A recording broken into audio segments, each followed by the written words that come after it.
Hi, good afternoon. Professor Wolf or Lauren or Loba, whatever you'd like to call me, on partial fraction decomposition. So I'd like to do this problem that I'm looking at in Stewart pre-calculus book. The nice thing is I can check the answers in here. So I never trust my work. I always have to go back and check. 5x plus 7 over x cubed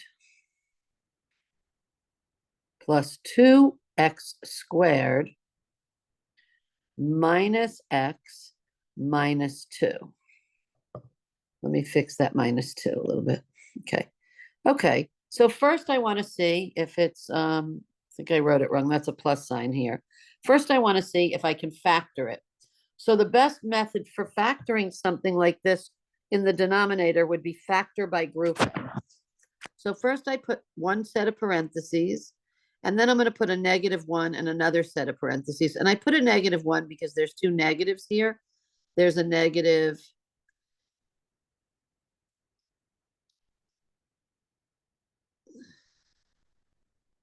There's a negative here and here. And so I wanted to make sure that I did the right thing. Okay. All right. So now I'm going to factor out what I can factor out of this and this. And I think I can pull an x squared out. Is that correct, everybody? And so what would I have left inside? X plus 2. So if I factor a -1 out of the other piece, then what's left in here is x plus 2. And so that's called factor by grouping.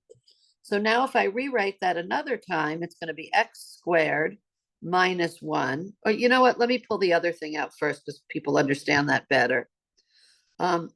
X plus 2 times x squared minus 1. Now I like to tell people x squared times a heart minus 1 times a heart. What can I pull out of there? So first I pull out the heart, and then I have x squared minus 1. If I think of this whole thing as an object, it's somehow a little bit easier for students to understand. Okay, I'm going to erase what's below. And now I'm going to say this is not completely factored. So I now need to say x plus 2 times x minus 1, comma, x plus 1. Yes? Okay, beautiful. So we're going to do this out the very quick way, and then we're going to do this the very long, drawn-out way. So now I know that I have, and we'll write this on another sheet of paper in a minute, 5x plus 7 over x.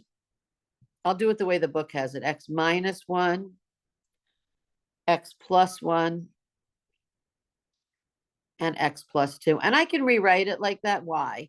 Because a times b times c is equal to b times c times a, right? It's commutative, so you can switch it around.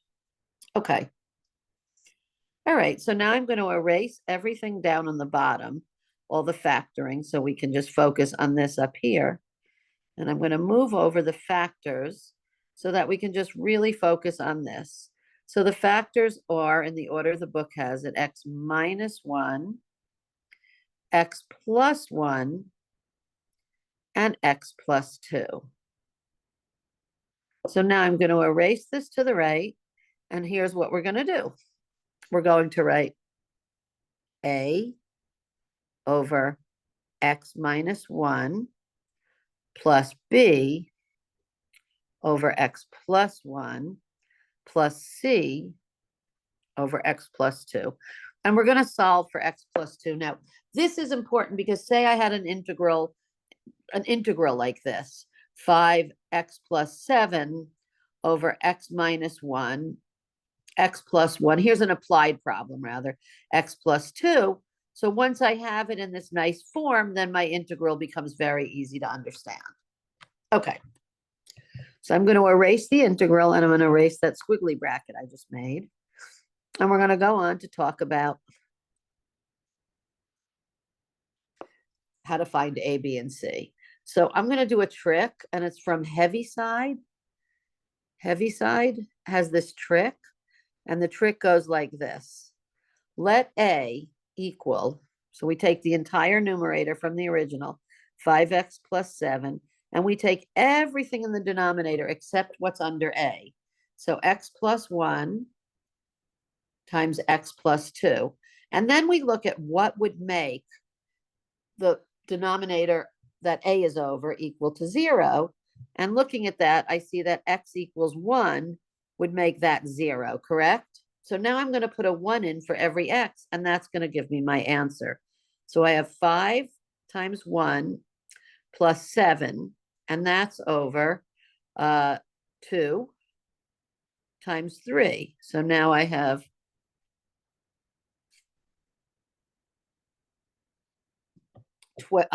5 and 7 is 12.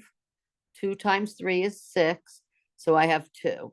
And that's the answer that the book has. So we're just going to go up here and we're going to write A equals 2, and we're going to circle it. So we have our answers, because when there's stuff all over the paper, it's nice to circle your A, B, and C. Okay, so now can I erase this? So let me just erase the bottom part. You can freeze a video so you can copy it if you need more time. Okay. So now we're going to write B equals, and we're going to, again, keep the same denominator, right? And the numerator, we're going to keep the same numerator, and the denominator are these two pieces, okay? So it's everything that's in the denominator of A and C, x plus 2. And what would make the denominator of B equal to 0? X equals -1, right? Because -1 plus 1 here would equal 0, correct? Okay, so now we're going to plug in that number, and that's going to give us B. So now we have 5 times 1 plus 7. Again, we have 12, right? And now we have, oh, I'm sorry, it's supposed to be x equals -1. My bad. That's a big difference. X equals -1. That's a big difference, my friends. X equals -1. So 5 times -1, which is going to be -5 plus 7, is 2, yes?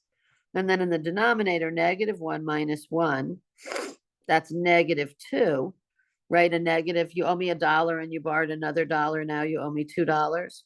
Okay. And so that's -2.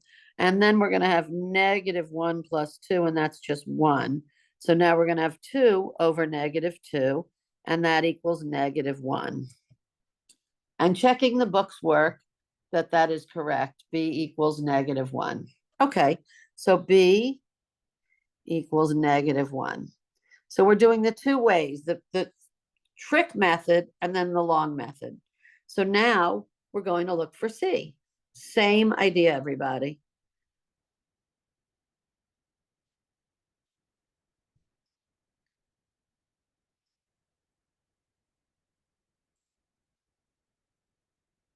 Okay, so now we can say C equals, again, the same numerator, 5x plus 7, and all the denominators except the one under C. So x minus 1, x plus 1. And what exactly will make the denominator of C 0? X equals -2. So now we say 5 times -2 plus 7. So that's what, -10 plus 7, -3 in the numerator. And the denominator would be -2 minus 1. So I have -3 times -2 plus 1. So that's positive -1. A negative times a negative is positive. So that's a 3. And again, I see that we have another -1. So we're going to have equal to -1. So now we have, I'm going to erase heavy side and write C up here, because now we're going to go and do the whole thing again the long way. C equals -1. Okay, beautiful. So in other words, we just proved that we have 1 over x. We have, like, it looks like this. And then we'll go on to do it the hard way. So we have 2 over x over x. Don't know what just happened. Okay. 2. Okay. 2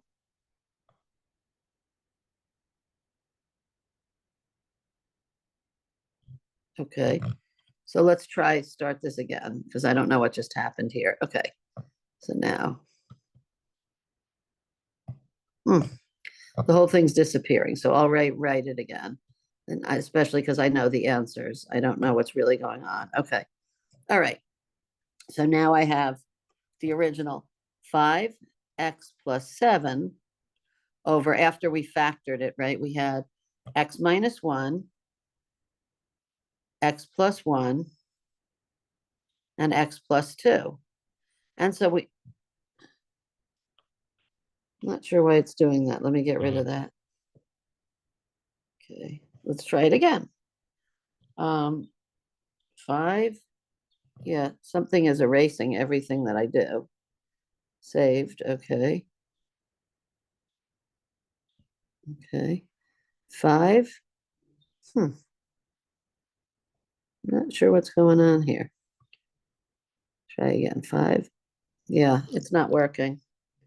All right, let's try a new whiteboard altogether, because we all know where we're at, right? Okay, cool.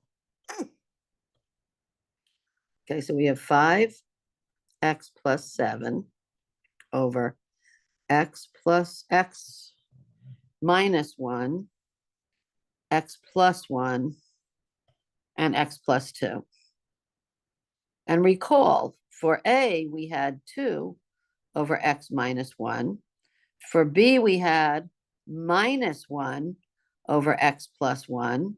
And for C, we had minus 1 over x plus 2. But here, a negative times a positive is just negative. So I'm going to fix that and make it negative. So I'm going to say that this is just negative 1. And again, a negative times a positive is just negative. So here I'm going to say negative 1. And so if I was integrating this, just to go back a little bit, it would be 2 over x minus 1 minus 1 over x plus 1 minus 1 over x plus 2, and the whole thing with respect to x. So we say dx. And that just becomes natural log of x minus 1 minus natural log of x plus 1 plus sorry, that was a negative again. And that, okay, minus natural log of x plus 2 plus c. For those of you who are just doing this for the first time, you can rewrite the natural logs like ln of x minus ln of y as ln of x divided by y. You can use your properties of logs and do that. Okay, I'm going to get rid of this page. I just wanted to, for those looking at how to do this for calculus, just a quick heads up for calculus. Okay, so I'm going to erase this page. And now we're going to say 5x plus 7, 5x plus 7 over, and let's put it in the factored form, x minus 1, x plus 1, and x plus 2. So the way that I would maybe have done it, or the way I did it for years before I learned any sort of tricks, would have been a over x minus 1 plus b over x plus 2 plus c, sorry, over x, I want to keep the same numbers, so we find, so yeah, I just want to keep the same numbers. Okay, so we're in the same order, and x plus 2. Now, what I would do now is I would multiply the top and the bottom by the first piece by whatever would give me a common denominator on the left. So that looks to me like I have to multiply it by x plus 2, x plus 1. So I would have 5x plus 7 over x minus 1, x plus 1, x plus 2 equals a times x plus 2, whatever's missing in the top to make the denominator the same. And then I would have that as x minus 1, x plus 1, and x plus 2. I would do the same with b. So that would be x minus 1 and x plus 2, and the same in the bottom. So I would say x minus 1, x plus 1, and x plus 2. And in the top, I would have b times x minus 1, x plus 2. Okay, now I have for C the same thing. Here I need x minus 1, x plus 1. Okay, so I would have C times x minus 1, x plus 1. And the reason I'm writing this all out is because I want to show you what happens. So we didn't need to write this all out. All we really needed to do was write the top part, because here's what happened. All the denominators canceled because they're the same. So we end up with just this, and then we have something easier to work with. So we really end up with this, everybody. 5x plus 7 equals A, x plus 2, x plus 1, plus B, x minus 1, x plus 2, plus C, x minus 1, x plus 1. The last one is a nice thing because it's the difference of perfect squares. So now I'm going to erase all of this. And now we're going to FOIL and distribute the A, B, and C, and then put them in separate. We're going to put them as x squareds, x's, and constants. Okay, so what do I mean by that? First of all, let's FOIL this on the side note down here, x plus 1. That is first x squared, outer, plus x, inner, plus 2x, last, plus 2 times 1 is 2. So that's x squared plus 3x plus 2, and that's all times A. So that's going to give me, for right here, that's going to give me 5x plus 7 equals ax squared. I always write the A first unless the number, then I write the number first, plus 3ax plus 2a. So that's the first part. Okay, give you a second.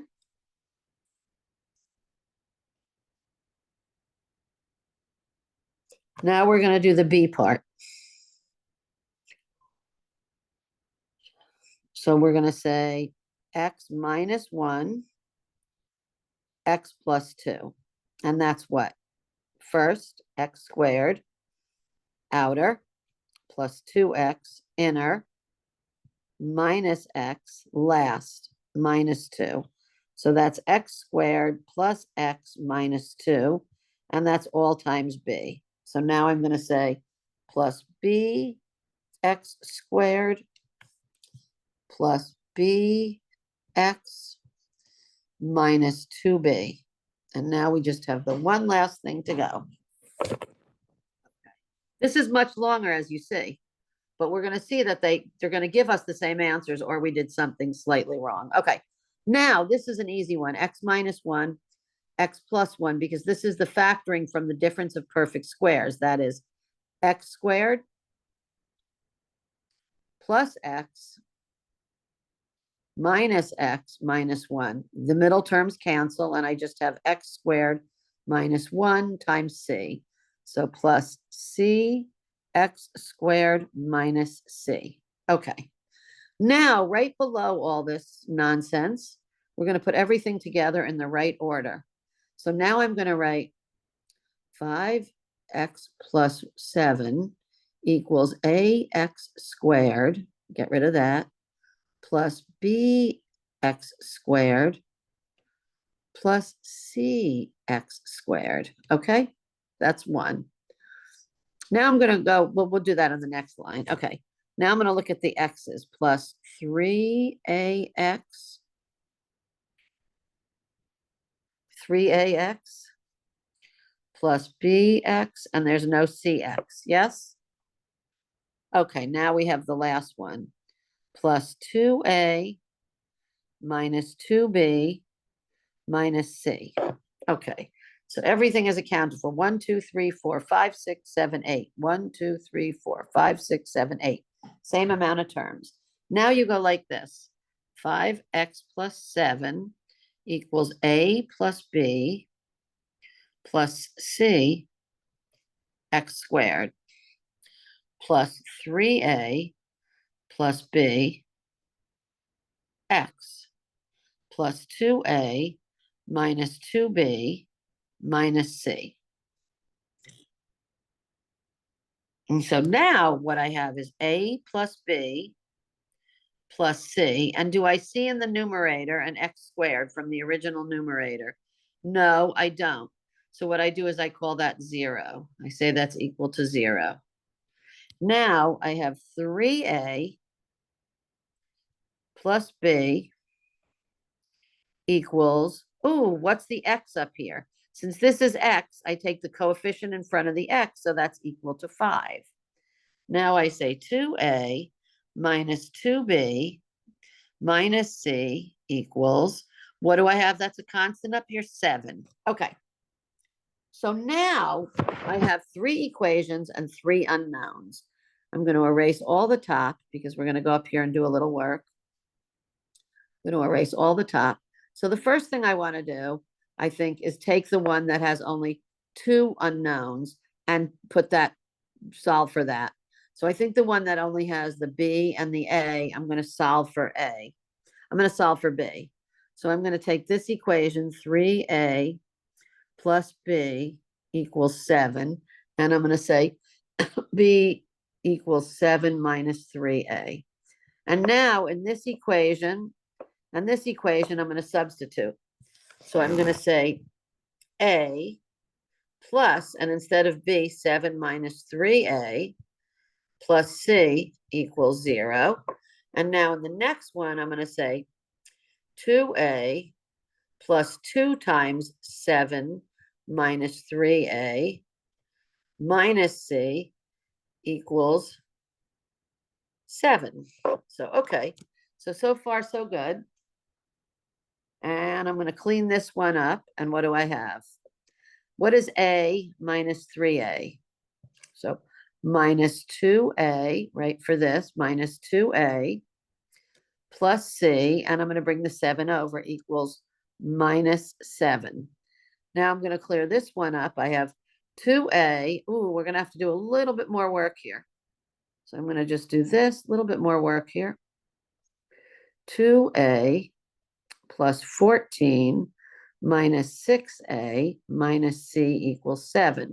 So 2a minus 6a minus 4a. Yes, you owe me $2. You borrow 6. Okay. Minus c. And I'm going to bring this 14 over. So now I have equals minus 7. Now I have a system of equations. We'll write the whole system again once we need to. Don't worry, we'll write the whole system again once we need to.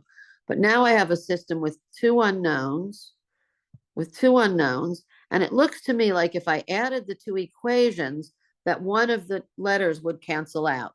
So I'm going to add the 2 equations, and I'm going to get minus 6a equals minus 14. And somehow I did something wrong. So let me go back to what happened here. 3a plus b. Let's see. That book has a plus b plus c equals 0. And I have 3a plus b equals 0. Oh, equals 5. Yeah. Like I had a minute ago. Yeah. 5. Okay. I think I did something wrong with multiplication. And 2a minus 2b minus c equals 7. Okay. So I'm going to go back and solve this one again and see where I went wrong. So that would be b equals 5 minus 3a. I think I said 2a, and that was where I made the mistake. Okay, so if I put a in here, what do I have? Let's go back here. Let's just get rid of this because we saw it was wrong, because we know the answer is not 14 over 6. Okay, that's why it's good to do the cheat way first. Okay, so now I'm going to say a plus 5 minus 3a plus c equals 0. Let's combine like terms. So minus 2a plus 5 plus c equals 0. So now I have minus 2a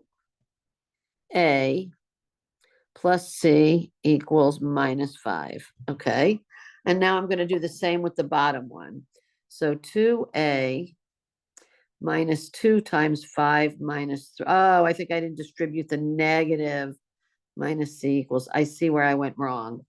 I see, I think. Okay. So let's make sure we distribute the negative from that minus 2. So let's do that now. 2a minus 10 minus 6a minus c equals 7. Yes? Okay. Let's get rid of this. This is so sloppy here. I'm going to get rid of this. Just super sloppy. Okay. So now let's go. Oh, shoopsies.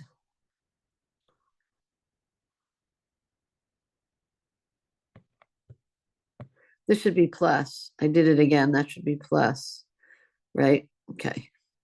Okay. So now what do we have? We have 2a, so 8a plus set 10, plus 10. Okay. 8a plus 10, right? So that's 17. Yes, this is going to be right. Okay. 8a minus c equals 10. So now I have 8a minus c equals 17. Okay, perfect. Now, if I add these two equations and solve for c, solve for a, what do I get? I get 6a equals 12, hence a equals 2. Okay, so very important to make sure you distribute that negative. Now we can easily solve for b because we can say b equals 5 minus 3 times 2, which is going to give us that negative 1. Yes?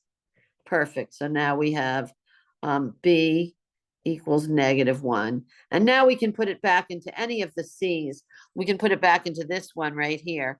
So let's put it back. So we have minus 2 times 2 from the a, plus 5, plus c equals 0. This becomes 1 plus c equals 0. C equals minus 1. So that's where we get our a, b, and c. Okay, I think the first way was so much easier, but I like doing it both ways to prove it. Okay, so that was a little lesson on partial fraction decomposition. I hope you enjoyed it.